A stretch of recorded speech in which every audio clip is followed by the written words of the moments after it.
please subscribe and don't forget to press the bell icon to get notified whenever we upload a new video. Okay, as goes China, so goes Hong Kong. This city's fortunes closely resemble the ups and downs in the PRC. And as China's opened, or in some cases shut the doors on some industries, it's also opened up opportunities here as well. This week, we'll be looking at just that in our Global Opportunities series, focusing on what else? Hong Kong. Emily joins us with more. And Em, the focus today on that new buzzword that's on the tip of everybody's tongues, Fintech. Fintech, that's right, a financial technology, and rightly so. We are here at Hong Kong Fintech Week, which kicks off today and runs all week long. And the first installment, of course, in our week-long coverage is on Bitcoin and on cryptocurrency. We know that China, as of September, they had banned cryptocurrencies. They had shut down all these Bitcoin exchanges and even banned ICO's initial coin offering. So could this be a boon for Hong Kong?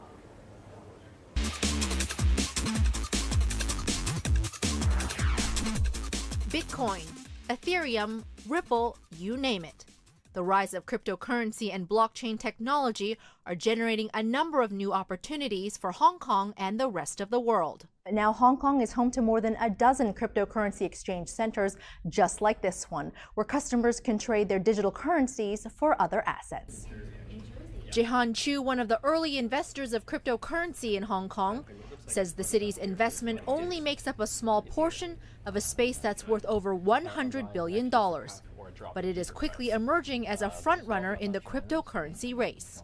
Hong Kong is in the center of Asia for the development of blockchain technology and cryptocurrency trading, I would say. Hong Kong has rapidly started to take the lead, I think, in many of the other jurisdictions in Asia, including Singapore, including Tokyo, including Shanghai, and now rapidly including Seoul as well.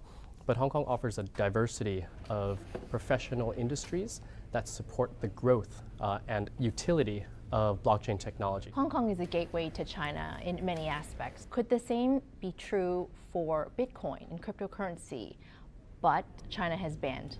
No, I think that Hong Kong has a slightly different role. I think at this point maybe 5 of the kind of top 10 global exchanges by volume for cryptocurrency are actually located in Korea or Japan. At the same time, here we are at OKCoin, OKLink, which also is one of the top 10 exchanges, and we see that the activity and the significance of Hong Kong starts to take a whole different type of opportunity, still as a gateway to Asia, not only a gateway to China. While countries like China and South Korea have taken steps to restrict cryptocurrencies, authorities in Hong Kong still allow digital token launches. However, if an initial coin offering or ICO is deemed to be an offer of securities, it would be subjected to the city's securities laws. We hear a lot that people will say that no law applies to blockchain technology and distributed ledgers because you've got different people involved in making decisions, that it's all online and that no law therefore applies. The message we have is that there is a lot of law that applies. And rather than it being no law because it's everywhere, it means that there's a lot of law and there's a lot of overlapping law and regulation. And it means that some of that law will come into conflict over time. And it means that it may well be that there'll be legal position that you have in one country that conflicts with your legal obligations in another country. Despite a long list of legal questions waiting to be answered, investors' interest in blockchain technology and cryptocurrency remains strong. An ICO in Hong Kong recently raised $36 million, and more token launches are expected. Emily Tan, CNBC, Hong Kong. Did you know that Bitcoin on Friday set a new record, trading above $6,000 each, and that basically gave it a market cap of $100 billion. So it has come back since then, but basically hitting all new record highs, 6,141. Here in Hong Kong, we got our first Bitcoin ATM back in 2014. At the peak, we had as many as 10 of these types of ATMs, and now just about 4 remain in the territory. If you bought $100 worth of Bitcoin something like 7 years ago, guess how much money that would be worth? $75 million. So amazing how much it has grown over the years. Now, we are here at Hong Kong Fintech Week, which kicks off today. Something like 3,000 business executives and delegates are going to be talking about the future of financial technology. We will be down here covering, of course, this week-long event. Key themes: Hong Kong as a hub for fundraising, active application of blockchain as well as artificial intelligence, incubator and accelerator programs, and the close connection that Hong Kong has with China through the One Belt, One Road. Coming up on Squawk Box, we're going to be speaking with the executive chairman, I should say, of Asia Viva Group, Chris Wei. He's the group chairman also of Aviva Digital. So you don't want to miss that. That's happening at 9:40 a.m. Squawk Box. And we're going for a short break here. Lots more coming up in the final hour of Squawk Box. We also have a couple of markets opening up: Singapore, Malaysia, and Taiwan. You don't want to miss this. We'll be right back.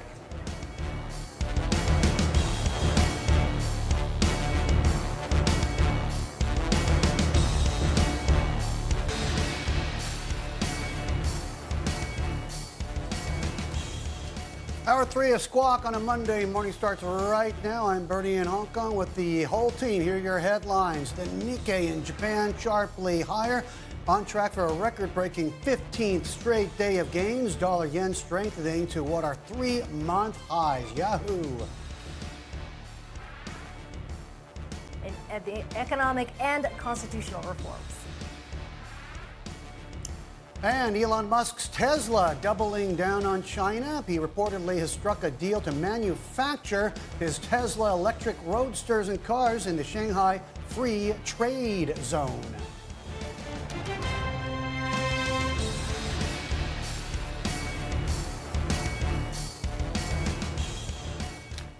Okay, we told you the Nikkei was an exciting place to be. Let's get straight to the numbers and the boards and see how we are doing. In fact, a lot of Asia seems to be on the same page. We're all on the same page for the time being. Anyway, we've just had the Straits Times, the KL Composite, and the TAIEX begin trading for the new work week. But it is of course, the Nikkei and the wider Topics Index that are the magnets of attention today. Do note that we're seeing gains whittled down a little bit. We're still up 157 points, but the futures market had called for considerably stronger performance than this. And last time we checked at the beginning of the hour, last hour we were up to 200 points. Come down a little bit, but we'll still take the gains. Kospi, I know, has just taken a little bit of a soft patch, just stepped slightly into the soft patch there.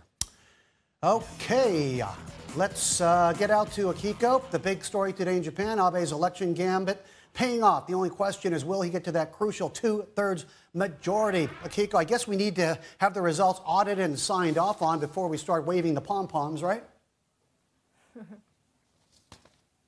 That's exactly right, Bernie. But when you look at the numbers coming in, we're talking about 312 seats in Parliament between the ruling Liberal Democratic Party and its coalition partners. That's a solid 2/3 majority right there. And so Prime Minister Abe, remember, he took that big political gamble several weeks ago. That gamble appears to have paid off for him, and he's now on track to perhaps seek that third term as Prime Minister in the leadership vote next year, which would make him the longest serving prime minister in modern history. Going into the election day, there were certainly a lot of questions about just how the opposition parties would perform. And that certainly divided the opposition and gave the LDP a lift. We're talking, of course, about the Tokyo Governor Yuriko Koike's Party of Hope, but certainly didn't perform certainly didn't live up to expectations, securing just 49 seats. And it was actually the Constitutional Democrats. This is the liberal wing of the former opposition Democratic Party of Japan. They actually came out on top with 54 seats secured there. Now, with the election over and that 2/3 majority retained, the focus for the Prime Minister and the LDP will be constitutional revision. Specifically, the Prime Minister looking to revise the clause, Article 9, which essentially says that Japan can't maintain armed forces, so they no longer wage war. Now, the Prime Minister has argued Japan already has a military, a self-defense force in place. He says that Japan should call it like they see it and essentially say that Japan does have the right to maintain a military. Now, he does have the 2/3 majority in place in Parliament, but ultimately this would still have to be put to a public referendum if he does want to see this take shape. And we had a chance to speak with Tobias Harris, who is the vice president of Teneo Intelligence. He says even with this big election victory, Abe doesn't necessarily have the political mandate to push through constitutional reform just yet. I think that this is not necessarily an endorsement of Abe personally. I think if you talk to voters, there were a lot of people who are uneasy about the various influence peddling allegations that came up over the course of the past year. I don't necessarily think he has a mandate to push aggressively on constitutional revision. I think he still, even with the supermajority, has a lot of work to do within the LDP, with the LDP's coalition partner, Komeito, and then with the public at large, which ultimately has the final say in a national referendum on any amendment. Abe's got a lot of work to do on all those fronts. As for economic policies, there's, of course, that 2 trillion yen stimulus package that's already on the table. The Prime Minister announced that prior to the election, expect that to be debated in Parliament, as well as the 2% consumption tax hike that's scheduled to take effect in 2019. And Bernie, we've talked about this for some time. Abenomics, all the data certainly pointing to the economy headed in the right direction, but that third arrow, labor reform, still elusive. Expect the Prime Minister to move aggressively on that. We're talking about equal pay for equal work and capping some long working hours. We can expect some debate on that front in the current parliamentary session as well. Bernie? Kiko, throughout the morning, during, off air with our contributors today, we've been talking to them about the fact that, this vote took place during a typhoon, which led to the evacuation of thousands. So the turnout a little bit in question, and Abe's popularity had been waning a bit going into this election. I don't mean to take anything away from him, but I'm just kind of wondering if this falls short of a massive mandate, like so much of the news services and the media are putting it or characterizing it. That's certainly a fair question to raise, Bernie. In terms of the turnout, the early voting turnout actually was much higher than expected. But you're right, the weather had an effect, and also just apathy in general. A lot of voters simply didn't see an attractive alternative. They didn't want to put their vote for the LDP and simply didn't vote at all. We're looking at a total of roughly 53 to 54% turnout there. That's one of the lowest in post-war history. So that gives you a sense of just where the sentiment is publicly. In terms of a political mandate, Prime Minister Abe acknowledged the concerns about him in his scandals yesterday, saying that he was aware that he still had to work. He said he would work humbly to try and gain the understanding of the public. But you're certainly right. These numbers don't accurately reflect exactly where the voter sentiment is. In the end, the LDP got their voters to turn out, and that's why we're looking at a 2/3 majority today. So what happens to Yuriko Koike? Just out of curiosity, because she was quite a phenomenon. We haven't seen this sort of a phenomenon arise in a Japanese election for a long, long time. Is she going to go out as quickly as she came into vogue? Well, she still is the party leader for the Party of Hope, and she's still the Tokyo governor, and she's got a lot on her plate as the governor. Of course, there's a 2020 Olympics that's still looming. She's over in Paris right now discussing climate issues on behalf of the city of Tokyo. So she certainly has a lot on her plate, but in terms of where she goes from here on the national stage, that's still a big question mark. She had a lot of blunders during this campaign period, largely not running as a candidate and also really kind of dismissing the opposition Democrats in the liberal wing of that party when they said they wanted to unite with her. That ended up hurting her party and her candidates. There's questions about whether there's an appetite for her to run on a national stage, considering what happened this time around. Okay, Kiko, great stuff there. Thank you very much, Kiko. Been reporting for pre and post-election. Out with the old, in with the new. Xi Jinping shuffling his cards, I should say. Well, I think he's already shuffled at the 19th Party Congress. It wraps up tomorrow. Marty and Eunice, we just need to see the cards, right? We know exactly what's going on. And there's an awful lot we know of adulation for President Xi, at least publicly. Certainly, 3.5 hours, the state television indulged him all the way with great camera cutting, great camera shots. Yeah, Bernie, it's the glorification that we're seeing in the state press of President Xi Jinping hasn't been seen since the days of Mao Zedong. I think what's interesting is that since the Congress began, the state media has been full of stories that have really been praising Xi Jinping, even talking about the strength that he has, being able to stand for 3.5 hours with barely a drink of water. A lot of Chinese officials have been in the halls praising his thought on the new era. And in fact, the People's Daily, which is one of the state papers, as you know, just ran a story over the weekend talking about how this thought is the soul of the work report in the Congress. Again, something that we haven't seen since the days of Mao Zedong. Indeed, in the 50s and 60s, which is why, when it comes back to the key issue of now that he's consolidating even more power and will become essentially the most powerful leader China has seen since somebody like Mao Zedong. It's got people like Willie Lam, Dr. Willie Lam, the political scientist in Hong Kong, who's widely followed as a China watcher, describing Xi as a pre-modern man, a man of the 1950s, which suggests that if you're looking for Xi Jinping with his newly amassed power to become a reformer or push further down the road of economic reform, a lot of analysts are saying, look, guys, don't hold your breath in terms of, say, the recommendations that the IMF has been pushing China to do for some years now, including, of course, opening up private sectors to more competition, privatizing state-owned companies. Don't hold your breath on that. The very most we might see, not so much supply-side area reforms like under Ronald Reagan or Margaret Thatcher, but more capping output limits to control overcapacity and also manage prices. And that's probably going to be the best that we're going to see. So a lot of skepticism about whether Xi Jinping is going to be an economic reformer. Right. And I think, though, that there's definitely, though, still a small camp, though it seems as though it's shrinking, who do believe that if Xi Jinping wanted to, because he has amassed all this power, he would be able to push through some of those reforms. But, Martin, I also think what's interesting is how Xi Jinping is taking on a very similar tactic of the 1950s with Mao at a time when China has just changed so much. Because if you think about China back during Mao's days, it was very isolated, it was completely cut off. And so, and then today, you're talking about a China that's so much more open. You could say what you want about the internet, but it's still very, very open. And there's so much travel now with all these young people studying overseas in places like Harvard. And so it's just different that it's a totally different China. Indeed. That Xi Jinping the is reality of China today is one thing. The politics of China, one way to describe it could be possibly back to the future politics. I like that. Yeah. Back to the future there politics. You go, guys.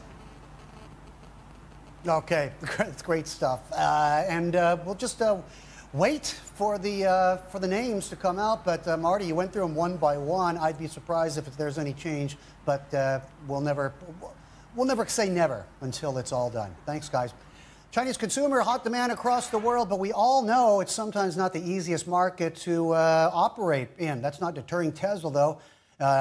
In talks to manufacture in Shanghai since summer, and according to one report, having already struck a deal to do just that. You know, Nancy, at first I thought to myself, boy, this is a big gamble on the part of Elon Musk. I mean, what if they steal the technology, or what if this technology all gets transferred to the Chinese? And then I thought, you know, when you look at a Tesla, it's actually very, very simple mechanics and kinetics, isn't it? It's all in the batteries. You just need to put a whole tray of lithium-ion batteries, and then the thing can go. Well, I'm not sure Elon Musk would say it's so simple, Bernie, but in fact, that is one reason why Tesla has been pushing for a change to the joint venture rules in China. That is why this deal, if reached, would be crucial for Tesla, because we're talking about Tesla going it alone on manufacturing in China. The report from the Wall Street Journal suggesting the company has already reached a deal with the Shanghai government to have a plant there. Yes, it would be in the free trade zone, but the assumption is that the cars would still be exposed to a 25% tariff as part of the price of going it alone. At this time, Tesla says they are simply still in talks with Shanghai authorities. They hope to have confirmation of a deal by the end of the year, but we're not getting official confirmation from Tesla at this point. But the fact that they would be able to manufacture on their own is crucial to protecting that technology you just touched on, Bernie, maintaining their own intellectual property and really being able to protect it. So yes, you would have these tariffs on the car, but the other hope is that by bringing production locally, they would cut some costs, because at the moment, buying a Tesla in China is nearly 50% more than buying it in the United States. So it's becoming more crucial to the revenue piece of the pie if you look at Tesla's business in China. But in order to expand this, they want to bring production local. They want to have a domestic presence there because it's only going to become more important when you look at the goals that China has set out for their own electric vehicles. They are pushing big time to have 7 million electric vehicle sales by the year 2025, and that is up from just 351,000 last year, Bernie. So some big goals coming from the government, and you have to wonder whether or not what's good for Tesla in the country is also good for China, because this is good for the electric vehicle infrastructure when you talk about the battery demand as well that the country is trying to encourage. Bernie? Yeah, they've certainly turned China into EV central as another way of cleaning up the environment as well, at least the immediate environment around you. Okay, watch this space for us, Nancy, and see if we get 100% confirmation. Getting ready for Hong Kong, China open at the bottom of the hour. And Sherry's on top of the markets for us. Sherry, what are you looking at? Well, I'm watching China and the country's bubbly housing market. China's September home prices are set to cross the tape at 9:30, along with the market open. And we heard from the country's housing market housing minister himself over the weekend that while prices are expected to remain stable, but sales are expected to slow down a bit in the fourth quarter of this year. It's not going to be a fourth quarter number just yet, but are we going to see some signs, more signs of this housing market having peaked already? Now going for a short break here, but Squawk is coming right back.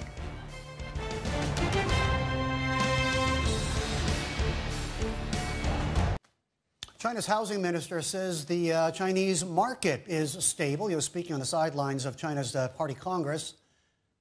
We'll be getting September house prices bottom of the hour. Property, of course, a big pillar of the economy where a lot of wealth is locked in. Paul Sherrod is Global Chief Economist at S&P and joins us from the SGX. So, Paul, first of all, your take. We haven't had a chance to talk to you during this Congress here. Really 99.5% a political event. But what are the economic implications? What have you been paying attention to with the proceedings around us?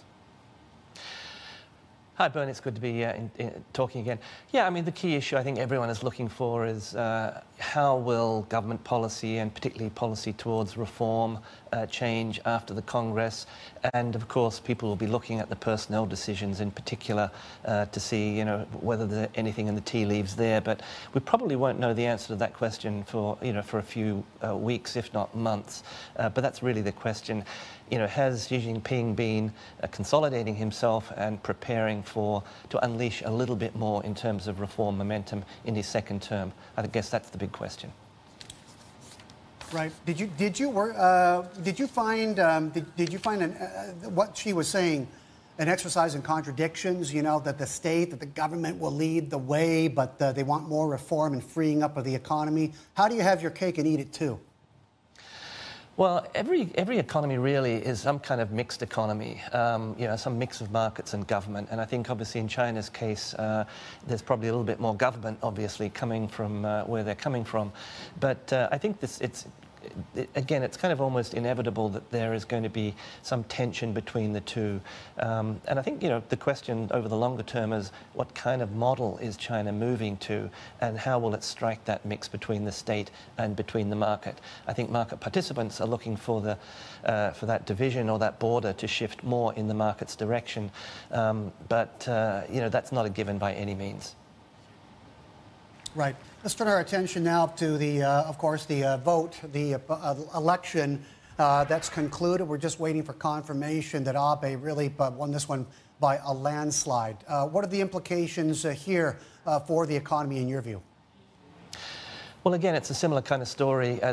Prime Minister Abe does look like he's going to retain a very, very solid majority, which means he's got a pretty good runway now, potentially another 4 years. He's got the LDP presidency to get renewed September of next year. But, you know, he really has got an opportunity now to push ahead with the reform process. A big factor here, of course, will be who does he nominate when Governor Kuroda comes up for his 5-year term at the beginning of April next year. So what happens on the monetary policy front? And of course, then there are all the issues around you know, that very slow process towards changing, potentially amending the Constitution and dealing with some of the security issues in the neighborhood. Well, who would you expect at the BOJ post Kuroda? I mean, during Kuroda's reign, You know, the headlines I remember read, you know, unprecedented stimulus, you know, an experiment never before done in Japan. But I thought that I don't know, the rhetoric was a lot more in your face than the results in Japan. Would that be fair? Well, when Governor Kuroda came in April 2013, there was a dramatic change in policy at the Bank of Japan. It wasn't just the communication, it was really the underlying philosophy, really going from a central bank that said we can't really end deflation to one that said yes we can and yes we will. So the continuity of policy and potentially personnel is really quite important. I think most market or BOJ watchers are looking at the situation and sort of hoping and perhaps expecting Mr. Abe to reappoint Governor Kuroda. That would be very unusual for Japan. It's hardly ever happened. But that would certainly be the best way of ensuring continuity. Barring that, again, I think it's very important that somebody would take over that is very much in the same school of monetary policy theory and keeps the foot to the monetary accelerator. Right, but you're of the belief that inflation is around the corner. Wage pressures will finally show some fruit soon. Well, it's a pretty hard slog. The problem in Japan is that after close to 2 decades of deflation, so-called deflation expectations became quite embedded in people's minds, and that's the hardest thing, is how do you overturn those? I think effectively the Bank of Japan has to use essentially brute force, that is, keep growth running above potential, that's happening, lead to a tighter and tighter labour market, and then eventually force some wage pressure. I would say it's around the corner, but we're not quite seeing it yet. Paul, always a pleasure talking to you. Appreciate the time. Paul Sherrod, the S&P, joining us from the SGX. Pleasure. Okay, we're counting down to opens in Shenzhen, Shanghai, and Hong Kong. Here's a look at how we are doing so far on this Monday. We all in the money? We are here. Okay, Australia holding on to gains today. And Matt, I guess the financials are getting quite a bit of attention. Yeah, exactly right, Bernie. We are watching the big four banks in the wake of this hearing that was meant to take place today. Action brought by the Australian Securities and Investments Commission into the big four banks over allegations they manipulated the bank bill swap rate. This is, of course, the interbank lending rate. And you might remember that these allegations were levelled against the big banks some time ago. There was meant to be a case being heard today in Melbourne, but just as proceedings got underway, we heard that the ANZ and ASIC have agreed on an in-principle settlement on those rate manipulation allegations. ANZ shares higher by about 1/3 of 1%. Now, details of the settlement are confidential, and ANZ says that they will be reflected in their full year 17 results.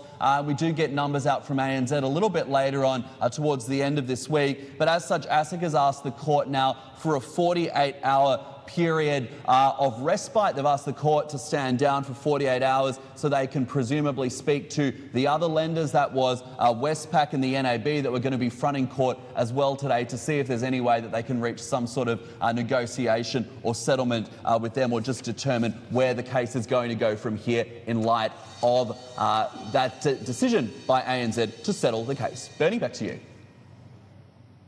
Okay, I hear an alarm went off somewhere. You want to check that, Matt, and get back to us? All right, up next, minute away. Markets open in the China markets and Hong Kong for Monday, and housing data out of China. Well, all that, we'll hit it with a bang at the halfway point.